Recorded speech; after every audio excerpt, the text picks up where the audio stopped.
کوخی سفید، تاج محل، ارک بخارا. این تشبیه بینای نوی پارلمان تاجیکستان است که اخیراً با سرمایه به بازگشت چین و همچون هدیه بنیاد شده است. این بنا روز 5 ایول با حضور رئیس جمهوران تاجیکستان و چین باز شد و خود آن به یک مکان تماشا و فراغت ساکنان و مهمانان تبدیل یافت. طوری می‌بینید در پشت من بینای نوی پارلمان تاجیکستان قرار دارد. ما همچون شهروان تاجیکستان خیلی خرسندیم که چنین بینای زیبا را می‌بینیم. این ساختمان توجه بیشتری آدمان از جمله سیاحان را جلب می‌کند و امید داریم که آدمانی که در این بنا کار می‌کنند مثل همین بینای زیبا کار خوب کنند. این بنا در خیابان رودکی بنیاد و برای هر دو پالاتای پارلمان پیش بینی شده است. حجم پولی که چین در ساختمان خرج کرده است اعلان نشد. در بنیاد بینای نوی پارلمان بیش از 1500 کارگر محلی و متخصصان چینی از 5 شرکت بناکاری اشتراک کردند. کار معماریش را مهندس چینی جان تونگ ای مشترکاً با کمیته ساختمان و معماری تاجیکستان انجام داده است. بلندی بنا قریب 50، یک جا با گنبدش 70 متر را تشکیل می‌دهد. مساحت عمومی بینای پارلمان 44000 متر مربع میباشد.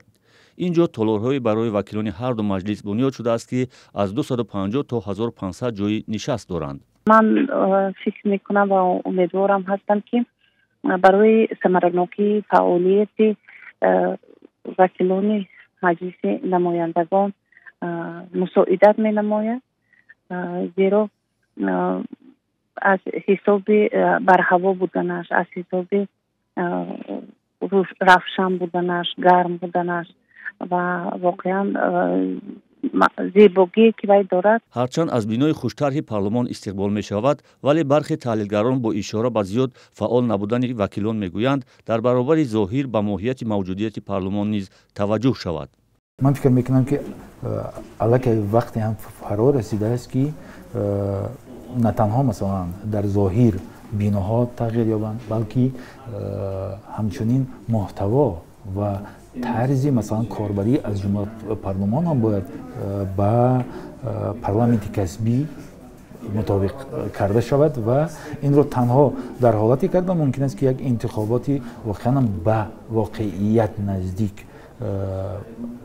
پیش بیاید و در آن نماینده های حداقل پیدا شوند که مردم از آنها شناخت دارد، آنها به نزد مردم رفته میتوانند کدام یک ماهیت اصلی پارلمان را به مردم فهمانده میتوانند. پارلمان کسبی تاجیکستان از دو مجلس یا پالاتا، مجلس نمایندگان و پالاتای بالایی مجلس ملی عبارت است که سال 1999 تأسیس شد.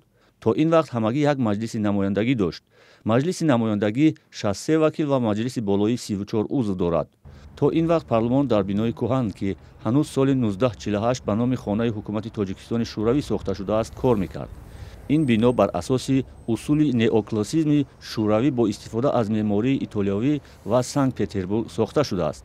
بینایی که در دوره‌های گوناگون شاهد زد و بندهای زیادی سیاسی از جمله در زمان پایان عمر شوروی و دوران جنگ شهروندی تاجیکستان است. بینای نوی پارلمان در جای ساخته شده است که آنجا وزارت کشاورزی و حکومت شهر دوشنبه فعالیت میکرد.